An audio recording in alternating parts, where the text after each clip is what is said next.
Número uno, vamos a tener en cuenta lo siguiente. Aquí está, con esto vamos, un momento, por favor. Ya, ok. Entonces, vamos a ver lo primero. Número uno, en el infarto miocardio tenemos que tener en cuenta lo que son las etapas que pasa durante. Vamos a tener que al inicio encontramos una disminución en el pH. Esto me va a indicar que va a existir una alteración metabólica. Ha venido una pregunta en el examen ENAM en el cual mencionaba cuál es la primera alteración en la fisiopatología del infarto. Sin embargo, no había la respuesta de alteración metabólica o disminución del pH, pero sabía la segunda fase o la segunda etapa del infarto miocardio. En este caso era una alteración en la relajación. Por lo tanto, muchachos, aquí lo que vamos a tener en cuenta es que la primera falla o el corazón va a fallar en la diástole. Al momento que tiene un infarto de miocardio, la falla va a ser en diástole. Es la primera alteración, al menos mecánica, que existe en el infarto de miocardio. Después de la falla en la diástole va a haber una alteración en la contracción, es decir, una alteración en sístole. Es muy importante que ustedes sepan esta porque la alteración en la relajación fue la respuesta en la pregunta ENAM de hace algunos años. Finalmente vamos a tener lo que es la alteración en el EKG y vamos a empezar a tener lo que es clínica, el típico dolor anginoso que vamos a presentar en este caso. Las fases del infarto miocardio son muy diferentes a las etapas. Las fases tenemos tres, que son la isquemia, la lesión y la necrosis. ¿De acuerdo? En este caso, cada una de estas fases va a ser representada en el EKG mediante algunas características. La isquemia se va a ver con alguna alteración en la T, ¿de acuerdo? Estamos hablando de alteración. La lesión se va a ver una alteración en el segmento ST. Y finalmente la necrosis chicos, va a tener la famosa onda Q. Recordemos, chicos, que el EKG básicamente es como si fuera una cámara que está tomando foto al corazón de forma tridimensional, ¿de acuerdo? El EKG lo que capta son las frecuencias eléctricas del corazón y va a tener los vectores que está disparando el corazón en este caso. La necrosis o la onda Q, si ustedes se han dado cuenta, es como si fuera una onda hacia abajo, ¿no? Una onda así, hacia abajo. ¿Por qué? Porque el corazón al momento de estar en necrosis, el corazón está muerto, el corazón está parte como si fuera una cicatriz, por lo tanto, no hay circulación eléctrica. Por eso es que vemos que la onda baja, ¿de acuerdo? Algo bastante importante, chicos, es que ustedes deben saber interpretar y aprender a leer un EKG. Más adelante vamos a leer algunos ejemplos en los cuales vamos a tener ciertas características, ¿de acuerdo?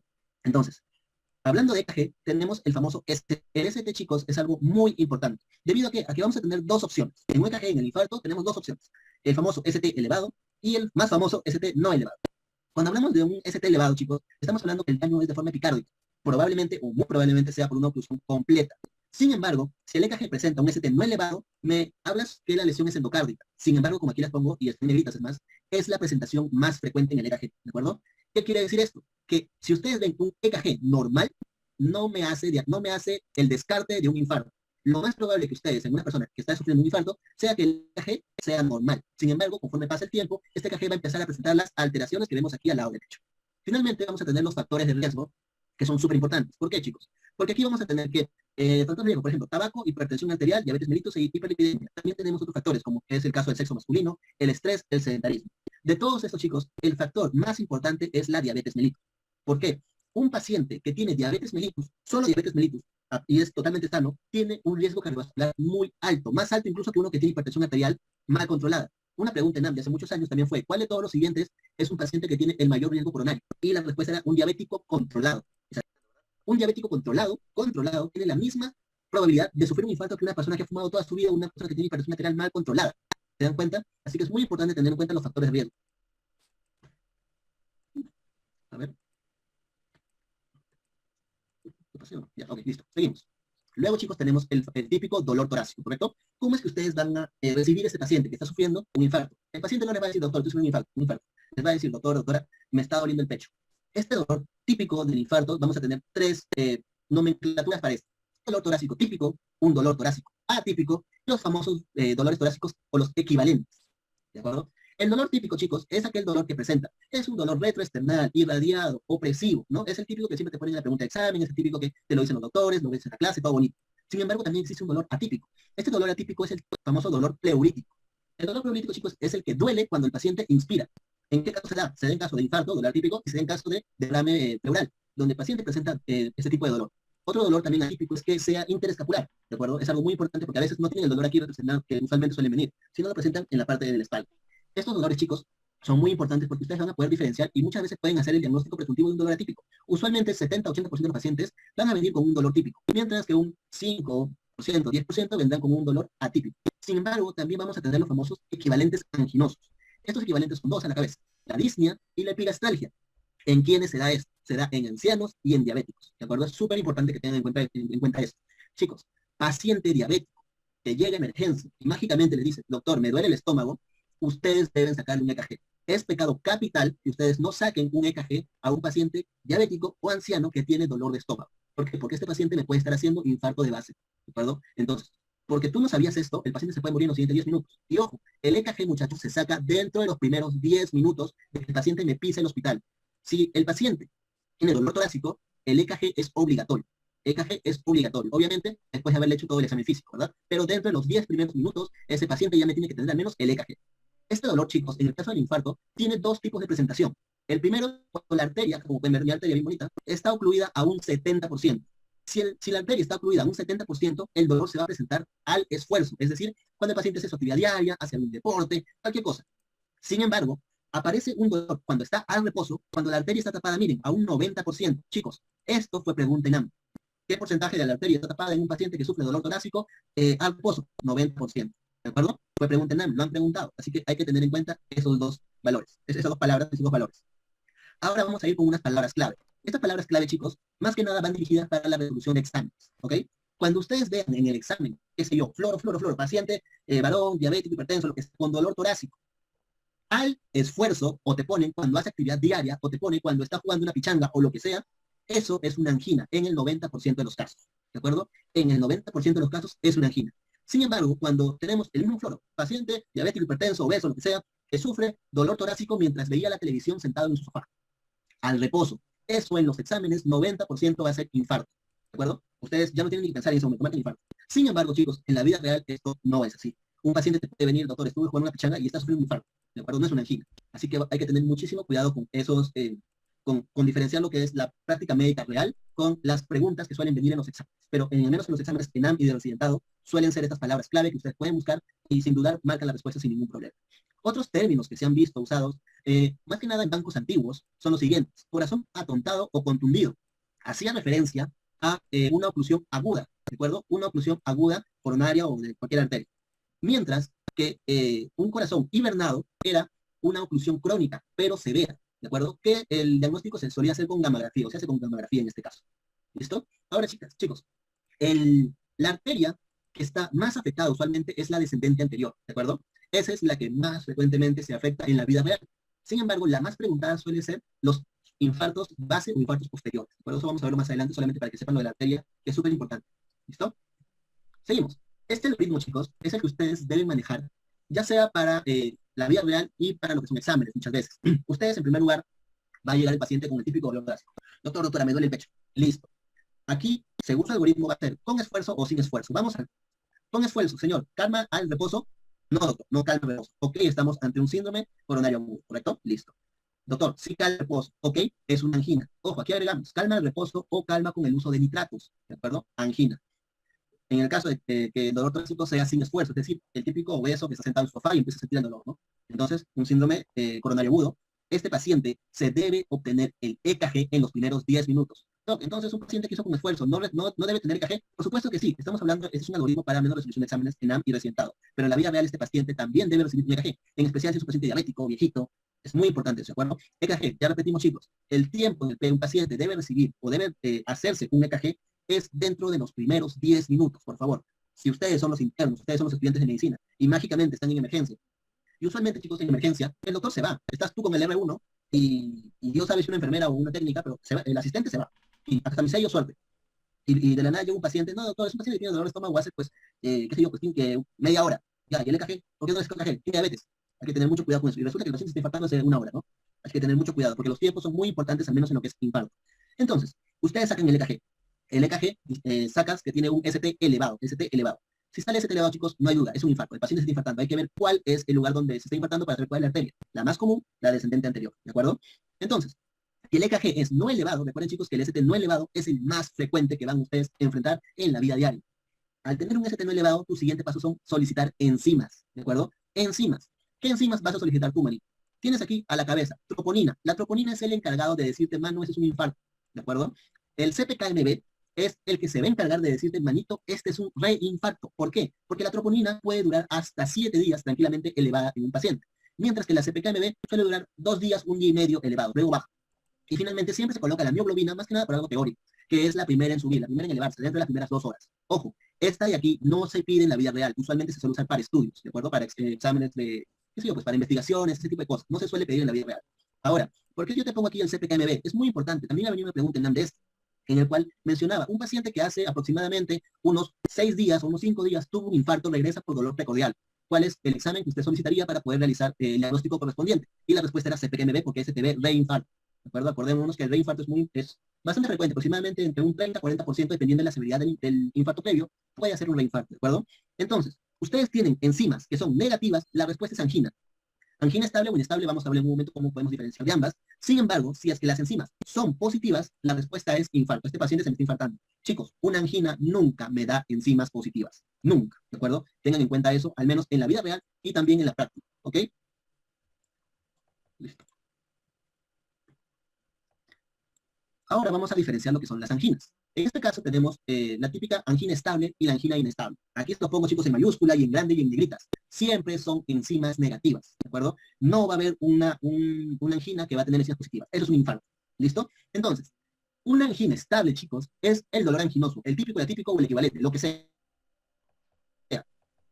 Pues, retroesternal, irradiado. ¿A dónde se irradia? Se irradia a mandíbula o a brazo izquierdo, ¿ok? Mandíbula o brazo izquierdo. Dura menos de 20 minutos, algo clave al menos en los exámenes. Dura menos de 20 minutos, pero pasa con reposo o nitratos. Chicos, recuerden esto. Si nosotros usamos nitratos y pasa, es estable. Muchas veces se confunden y dicen, no, pero ya usé nitratos, entonces he usado fármacos, por lo tanto, este es una angina inestable. No, muchachos. El uso de nitratos aún se considera dentro del estable, ¿ok? Hay que tener mucho cuidado con esto. El inestable es nuevamente dolor retroesternal cargado, el atípico, los equivalentes anginosos, lo mismo. Sin embargo, aquí dura más de 20 minutos. El punto de corte siempre ha sido 20 minutos. Alguna literatura le pone 30, seguimos usando al menos en el ENAM y en Perú 20 minutos, ¿de acuerdo? Dura más de 20 minutos y no pasa con reposo o nitrato. Es decir, tú le pusiste el nitrato y ni así pasa el dolor, ¿ok? Esas anginas van a ser básicamente diagnosticadas mediante el dolor anginoso, por dolor. Es la única forma en la cual tú vas a poder hacer esto. Y obviamente le sacas las enzimas y salen negativas. Chicos, una angina inestable, ¿puede evolucionar a un IMA? Sí, sí puede evolucionar a un IMA, ¿ok? Así que hay que tener muchísimo cuidado, en especial con las inestables, que son las que más comúnmente evolucionan a un infarto. Pero mientras las enzimas sigan siendo negativas, ustedes lo consideran como una angina inestable, ¿listo? Ok. Bueno, no finalmente. Otra cosa, chicos, que ustedes deben saber de memoria, porque es algo que les van a preguntar en las rondas médicas, en los exámenes, en el ENAM, en todos lados, son los tipos de infarto. Tenemos 5 tipos, 1, 2, 3, 4, 5. No hay mucho misterio acá. El tipo 1 es el más frecuente, es el que se genera por placa, por trombos, por haberte comido tu hamburguesa a las 10 de la noche con tu hermano en la tía veneno. Eso es lo que te genera el infarto tipo 1. Tu placa aterosclerótica que te ocupa el 90% de tu arteria. Eso es lo que te genera el infarto tipo 1. El infarto tipo 2 es el famoso desbalance o disbalance entre oferta y demanda. ¿En quiénes se va a dar este tipo de infarto? Pregunta examen ENAM. Este infarto será, chicos, en aquellos pacientes que sufren shock. ¿Sufren qué cosa? Hemorragias muy severas. Empiezan así, paciente que tuvo accidente de tránsito, hace hemoperitoneo. Este paciente posteriormente sufre un infarto. ¿Cuál es el tipo de infarto que se presentó? Es el infarto tipo 2, por una hemorragia, por un shock, ¿de acuerdo? Es muy importante. El tipo 3 es muerte súbita. Si ustedes se dan cuenta y voltean al 3, parece una persona patas arriba, ¿no? O sea, una persona patas arriba. Entonces es muerte súbita. La muerte súbita, chicos, usualmente suele darse, por ejemplo, en pacientes que tienen una cardiopatía ya prevalente anteriormente dicha, como que la hipertrofia de ventrículos. ¿En quiénes se da? En los deportistas. ¿Ok? Personas deportistas, usualmente los jugadores de fútbol, ¿no? Que les ponen y que todos los años se muere un jugador de fútbol por esta patología. De la nada está jugando fútbol, está en un partido, cae al piso y fallece. Hace maniobra de RCP, pero igual el paciente fallece. Esa es una muerte súbita por hipertrofia del ventrículo izquierdo. ¿Ok? Entonces hay que tener mucho cuidado con ese tipo de preguntas y ese tipo de pacientes también. El tipo 4 es el post-ACTP. Este es la angioplastia percutánea. Cuando le realizas este tipo de procedimiento, hay un riesgo de que se infarte. Y ojo, que este es el gol estándar para el tratamiento de infarto, pero también hay un riesgo de que te haya infarto durante y post el procedimiento, que se considera tipo 4. Y el tipo 5 se considera post-cirugía, pero no una cirugía de apendicitis, una colelab, no. Se considera post-cirugía, post-colocación de stent, post-revascularización, o sea, una cirugía cardíaca, que es el stent o la revascularización, ¿de acuerdo? Así es como ustedes van a poder diferenciar cada uno de los infartos. En el cuenta ya les mencioné el tipo 1, el típico que comienza tu hamburguesa a las 10 de la noche en la tía Benet. Listo. Ahora, chicos, los EKG. El EKG sé que es el terror de todos los estudiantes de medicina. Es la cosa más horrible que van a ver. Nunca entienden nada. Yo cuando era estudiante no entendía el EKG. Luego ya encontré un libro que me ayudó bastante, que es Aprende EKG en 100 días, en un mes, no me acuerdo cómo se llama, lo tengo. Si gustan, luego me escriben y se los puedo pasar, no hay ningún problema. Estuve en su ponencia, porfa, pásenme el libro, que yo tampoco sé leer EKG.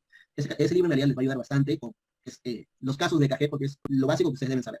Chicos, les pongo este EKG y quisiera que ustedes puedan escribir en el chat qué es lo que ven en este EKG. Ahora, a menos quiero que ustedes puedan interactuar y me digan qué cosas ven en este EKG.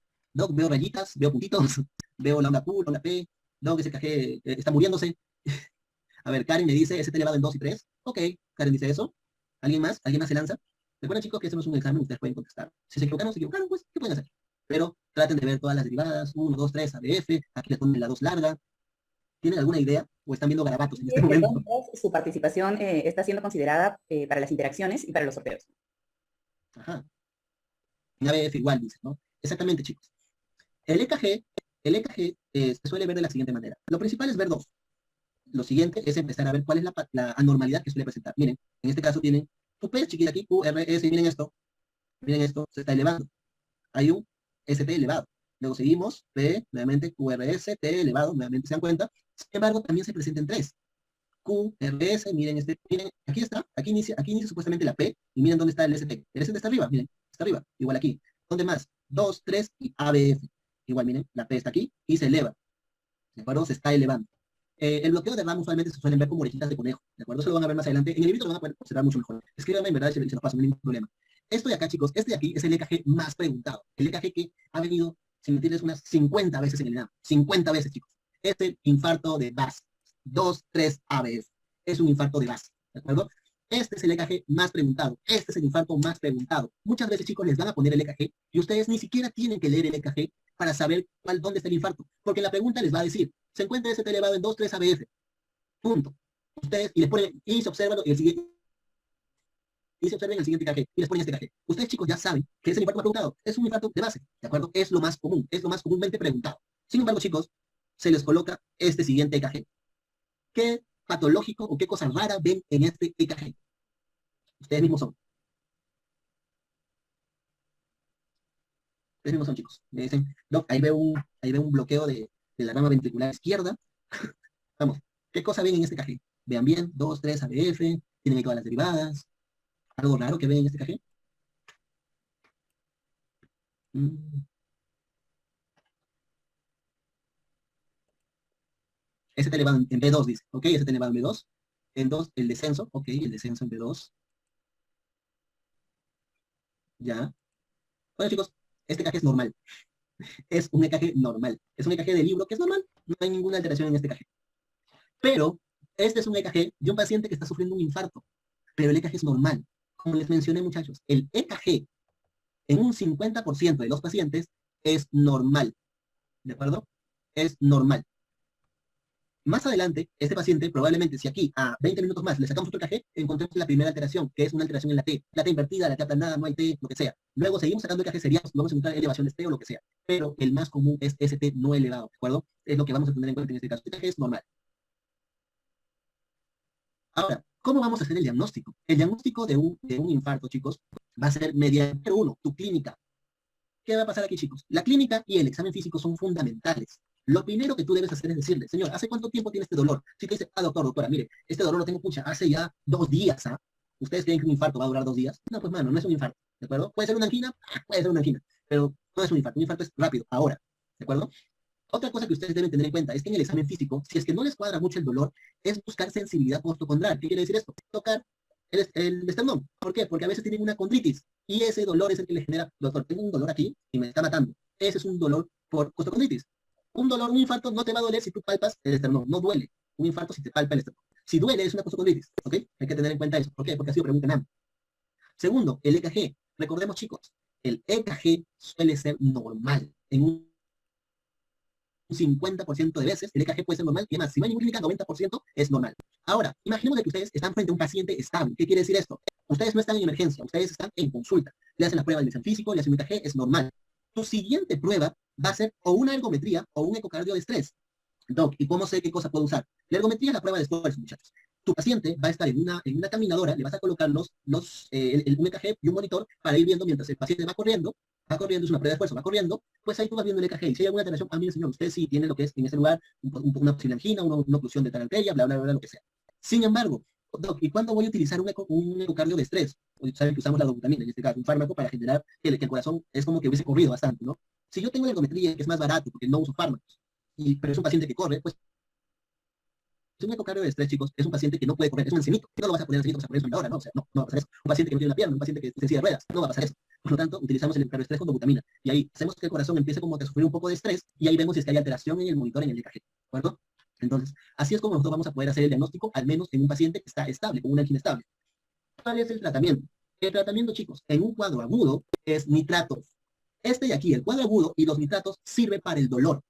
¿De acuerdo? Este es el paciente que te llega a emergencia. ¿Cuál es tu primer fármaco? Nitratos. ¿Por qué? Porque tu primera opción es bajar el dolor de este paciente.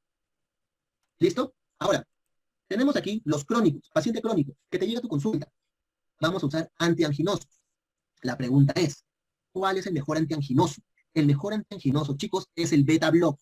¿De acuerdo? El mejor antianginoso es el beta-block. Pregunta ENAM. Ha venido 3 veces en el ENAM y probablemente siga viniendo en algún momento, en algún año. Imagínense que a ustedes justo les toca y dicen, ay, el mejor antianginoso es un beta-block. ¿De acuerdo? El mejor antianginoso es el beta-block. También puedes dar nitratos, puedes dar calcio antagonistas, entre otros. Pero el mejor antianginoso es el beta-block. Eso grábense en su cabeza. Nunca se les olvide eso. ¿Qué más debemos dar? Debemos dar antiagregantes placetarios.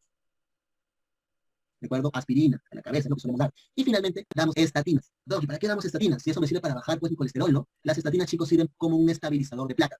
Un estabilizador de placa muy importante, ¿ok? Sin embargo, chicos, hay pacientes en los cuales, pues, tú no vas a poder dar un beta-block. ¿En qué pacientes no vas a dar un beta-block como un tratamiento para un paciente anginoso? En los pacientes que sufren de asma, ¿de acuerdo? Esta ha sido pregunta en AM. Les han puesto, paciente que sufre de angina estable, requiere recibir un tratamiento antianginoso, tiene antecedente de asma. ¿Cuál es el fármaco contraindicado en este paciente? Beta-block, chicos, beta-block. ¿Qué otro paciente no me puede recibir beta-block? Los que sufren de POC, los abuelitos que sufren de POC, ese tampoco me puede recibir beta-blocks. ¿Y quiénes más? Los que hacen bradicardias. ¿De acuerdo? Los que tienen menos de 60 de frecuencia cardíaca no pueden recibir beta-blocks. ¿Quiénes son los que me hacen bradicardia? Los abuelitos. Los abuelitos suelen ser bradicárdicos de aquí y siempre han sido bradicárdicos. ¿Ok? ¿En dónde más se ha visto que no es recomendable usar beta-blocks, pero no está 100% generalizado en las personas que sufren depresión? ¿Ok? Es un efecto adverso que también suele presentarse en este caso. Así que hay que tener cuidado. Y en este caso, pues muchachos, saben entonces. Tratamiento para una paciente estable. Si es agudo, damos nitrato, no damos beta-block. ¿Por qué? Porque el nitrato tiene una acción más rápida y el dolor va a bajar al toque. En cambio, cuando es crónico, te viene a consulta, sí, no, a veces me da un dolor aquí, pues, y me han dicho que tengo angina estable. Ok, vamos a dar beta-block en este paciente. Señor, ¿usted sufre de asma? No. ¿Sufre de EPOC? No. A ver su frecuencia cardíaca, ¿cómo está? Está bien, perfecto, damos beta-block. ¿Cuál es el mejor beta-block? A la cabeza el carvedilol, ¿de acuerdo? Carvedilol. ¿El MINSA lo tiene? No, no lo tiene, pero es el mejor. Así que pregunten, ¿cuál es el mejor beta-block para, como antianginoso? El carvedilol a la cabeza. ¿Ok? ¿Listo? Finalmente, chicos, ¿qué hacemos con un paciente que tiene un IMA-ST elevado? El anterior era angina, ahora estamos frente a una emergencia real. Esta es básicamente la memotecnia, ODB, perdón. Oxígeno, solo si la saturación es menor al 90%, ¿de acuerdo? Repetimos, oxígeno solo si la saturación es menor al 90%. Doc, tiene 92, no, no le das oxígeno. Doc, tiene 95, no, no le das oxígeno. Doc, el paciente sin falta, ponle oxígeno. No, sácale la saturación. Tiene menos de 90, recién ponle oxígeno, ¿de acuerdo? Siempre han tenido esta mentalidad en los hospitales. Totalmente. Paciente que llegue infartado, oxígeno. No, no funciona así. Es más, ha sido preguntan, ¿cuál de todos los siguientes no es un tratamiento obligatorio en un IMA-ST elevado? Y la respuesta era, pues, oxígeno siempre, ¿no? Nunca se da oxígeno si es que la saturación es mayor al 90%. Segundo, debemos calmarle el dolor al paciente. Debemos dar nitratos en este caso. Este paciente, chicos, está haciendo un IMA-ST. Este paciente lleva beta-block, lleva antiagregantes plaquetarios, y ojo, lleva 2 antiagregantes, aspirina y el famoso clopidogrel, ¿de acuerdo? Eso lleva doble antiagregación plaquetaria. Segundo, estatinas, nuevamente, ¿para qué? Para estabilizar la placa. Y finalmente, los anticoagulantes, a la cabeza la enoxaparina. Todo este cóctel le vamos a dar al paciente. Recordemos nuevamente, oxígeno solo si la saturación es menor al 90%. Ahora, chicos, ustedes no se van a quedar ahí. Chicos, ustedes tienen que ver si este paciente va a fibrinolisis o va a la angioplastía, la CTP, ¿de acuerdo? ¿Cómo es que ustedes van a decidir si va a la fibrinolisis o la angioplastía? Número uno, a la angioplastía va si es que tu centro tiene angioplastía. O si es que tu centro está a 2 horas o a menos de 2 horas de un lugar donde haga angioplastía. ¿Qué sé yo? Pues bueno, tú estás en Villa María del Triunfo, y el lugar que hace angioplastia está en Los Olivos. No llegas en 2 horas ni a palos, ¿de acuerdo? Y además, en el tráfico de Lima, peor, ¿no? Entonces, ¿qué es lo que vas a hacer? Fibrinolisis. En este caso, la fibrinolisis suele ser recomendada hacerlo dentro de las primeras 12 horas, pero lo mejor sería dentro de las primeras 6 horas, y lo óptimo sería dentro de los primeros 90 minutos. Se dan cuenta que es por tiempo, ¿verdad? Lo óptimo, 90 minutos, lo mejor 60, y bueno, ya hasta 12 horas. La angioplastía, de igual manera, solamente se da si es que el paciente tiene lugar cerca o si es que el lugar donde estás hace angioplastías, ¿de acuerdo? Bueno, chicos, eso sería todo porque las siguientes diapos ya son por las preguntas. ¿Tienen alguna pregunta, algo que no les haya quedado claro sobre la exposición que les acabo de brindar? Excelente, doctor Kenny. Muchísimas gracias por la presentación. La verdad que estuvo muy interesante también. Aprovechemos entonces, chicos, de poder hacer las preguntas que tengamos sobre la ponencia. Pueden hacerlo levantando la mano o a través del chat, antes de pasar a las preguntas. El hombre obeso que presenta bloque cordial con irradiación a miembro superior izquierdo, diagnosticándose infarto, ¿no? ¿Cuál es la arteria más frecuentemente afectada?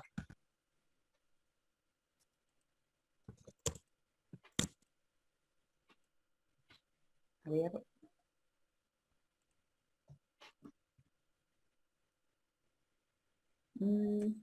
Karen Mamani indica la B, la A. Jessica dice A, Víctor dice B, Sofía dice C, Lionel dice A, estamos bastante divididos. Ya. Bueno, como les mencioné, chicos, la arteria más frecuentemente afectada es la descendente anterior. También llamada para los amigos la interventricular anterior. Ha sido pregunta en NAM, acá pueden ver, el año 2011, ¿de acuerdo? La circunfleja no suele hacer ese tipo de infarto. La circunfleja lo que me da son las dominancias, ¿de acuerdo? Entonces la interventricular posterior tampoco. Esta de aquí es la más preguntada, pero no es la más frecuente. Y la simetricular y la marginal, pues no, definitivamente ni siquiera están consideradas bien, porque son más pequeñas, ¿ok? La respuesta, la más frecuente siempre es la interventricular o la descendente anterior. A ver, siguiente. Ya. La siguiente pregunta, pues, es una mujer de 55 años que en las últimas 8 horas presenta durante la plenaria 3 episodios de dolor torácico de moderada intensidad, con irradiación a hombro y a brazo izquierdo. Se asocia a palidez y sudoración. El diagnóstico es, aquí les ponen todas estas alternativas. Pregunten en 2006, tal cual.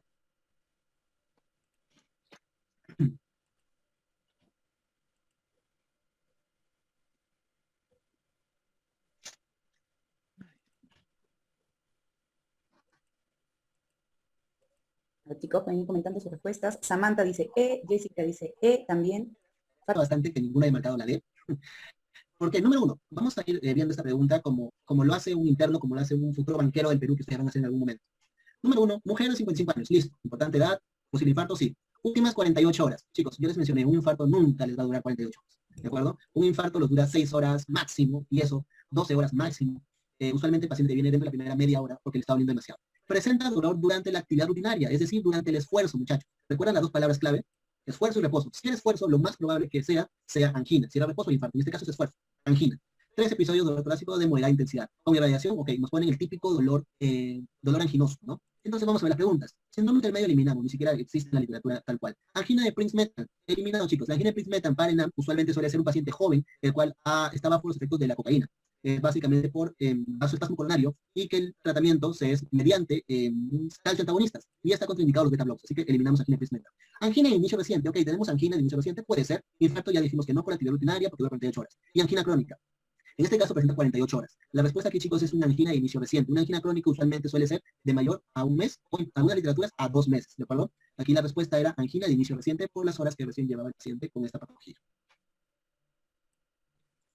Okay, siguiente pregunta. Ajá.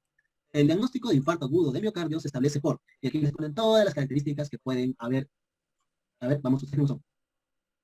ENAM, año 2010. Aquí está bien puesto.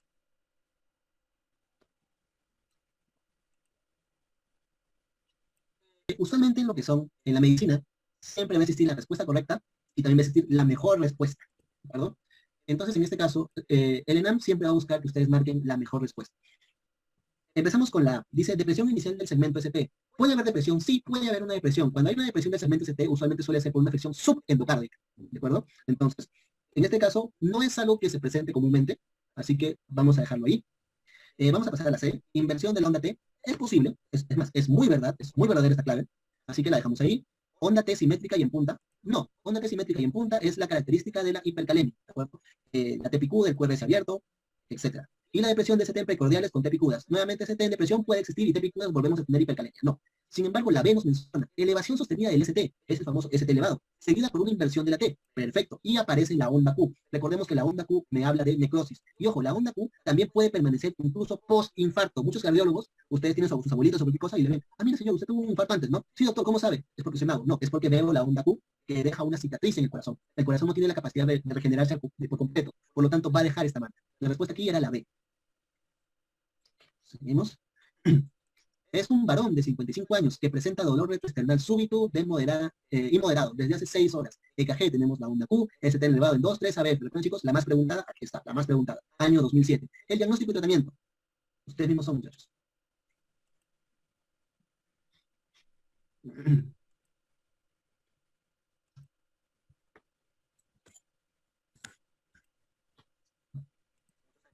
Porque aquí hay 2 posibles respuestas correctas, ¿de acuerdo? Número 1, pues nosotros estamos hablando ya directamente de un infarto, ¿no? Entonces eliminamos las alternativas de tromboembolia pulmonar, sería la E, la B. La preurolínica también, porque en este caso estaríamos hablando de un dolor preurolítico, que eliminamos. Nos quedamos con dos alternativas. Un infarto donde daríamos heparina y un infarto donde daríamos un trombolítico. Si bien, chicos, el tratamiento inicial para un infarto acético elevado es dar enoxaparina o dar un anticoagulante, ese no es el tratamiento definitivo. El tratamiento definitivo siempre va a ser la angioplastía. En caso de no tener la angioplastía, el segundo tratamiento es la trombolisis. Por lo tanto, estaríamos hablando de la letra E. Un trombolítico usado, actualmente usamos el alteplasa. En los bancos antiguos, ustedes van a encontrar que la respuesta no va a ser alteplasa, va a ser estreptoquinasa, que es el trombolítico que se usaba anteriormente. Creo ya que esa es la última pregunta, o la última pregunta. Varón de 48 años, con dolor en la región retroesternal moderado, al esfuerzo e irradiado a región axilar izquierda. Una presión elevada, taquicárdica, EKG, desnivel en ST, y el tratamiento para el dolor es. Así que ustedes mismos son.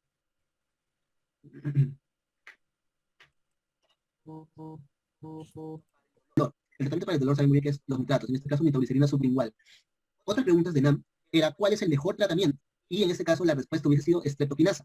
¿Por qué? Porque esa es la fibrinolisis. Actualmente utilizamos alteplasa, recordemos que es un banco antiguo, 2009. Por lo tanto, si el día de hoy les hacen esta pregunta, y en lugar de preguntarles por el dolor, les preguntan ¿cuál es el mejor tratamiento o el más importante? La respuesta es fibrinolisis o alteplasa. Y bueno, chicos, quería dejarlos con estas frases que yo llevé durante todo mi internado y las repetía como un mantra. Siempre está el famoso, pero quería ser doctor.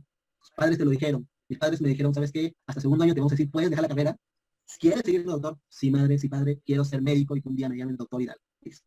Entonces, tu manito, en tu internado, en tu pregrado, vas a repetir lo siguiente. Número 1, yo en tercer año o cuarto año, un médico me dijo lo siguiente. Solo sé que no sabía nada hasta mi tercer año.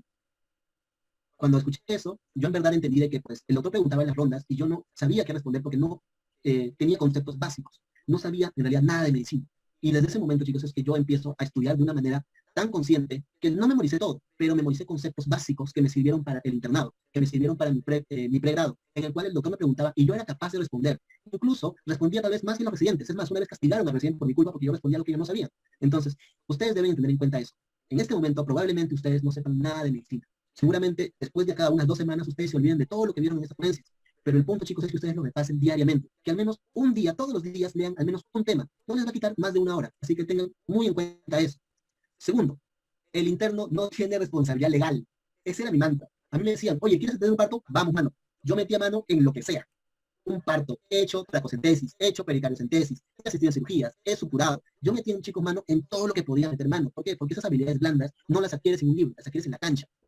He hecho punciones lumbares, he intubado pacientes. ¿Por qué? Porque yo no tenía responsabilidad legal, ahora sí la tengo. Antes no la tenía. Entonces, antes había un médico que estaba a mi costado que me decía, ya, esto, y si algo salía mal, él era el que respondía, él era el que tenía que intervenir. Pero nunca salió nada mal. Pero siempre tengan en cuenta esto, el interno, el estudiante, no tiene responsabilidad legal.